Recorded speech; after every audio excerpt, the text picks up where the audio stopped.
All right, lots of folks have been asking me, is this like a freakishly quiet hurricane season? Doesn't seem like we've had much to talk about at all for a while on the Atlantic side. Take a look at the season so far. We had 3 tropical storms, Alex, Bonnie, and Colin.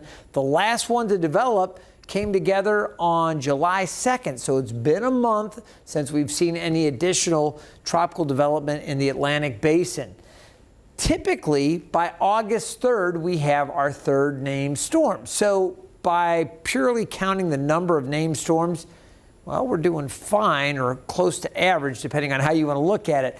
But what's more significant to think about is that all 3 have been very short-lived systems. So they've not lasted more than a day or two, any of them. So when you add up the duration of the storms that are out there, the number of the storms and the intensity of the storms, you have the accumulated cyclone energy, and so far, we're about 1/3 of what we would typically see by this time of year. So really, there hasn't been a lot of tropical cyclone activity out there so far in 2022.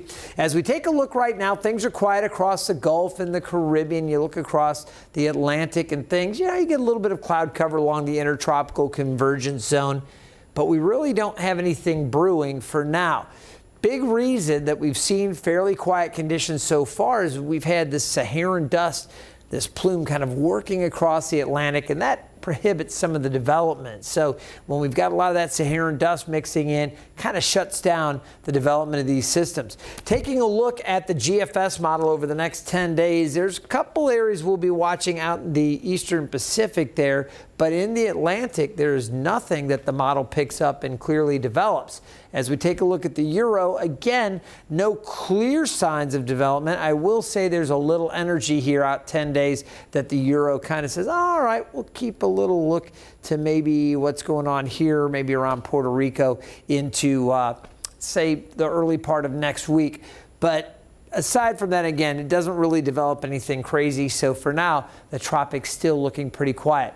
Don't drop your guard, though. Very important to keep a couple things in mind. First of all, you can see the water temperatures are pretty warm out there. We actually have above average sea surface temperatures for much of the basin, so we want folks to know there's a lot of energy there for storms to work with and to develop. So don't drop your guard on that. The other thing is that we are in a La Nina year, and a lot of times with La Nina years, we typically get a little bit more active season. So I know it's early. Remind you, the last time that we didn't have a hurricane to this point of the year was 2017. We went on to have the 7th most intense hurricane season on record. 2017 turned out to be very intense.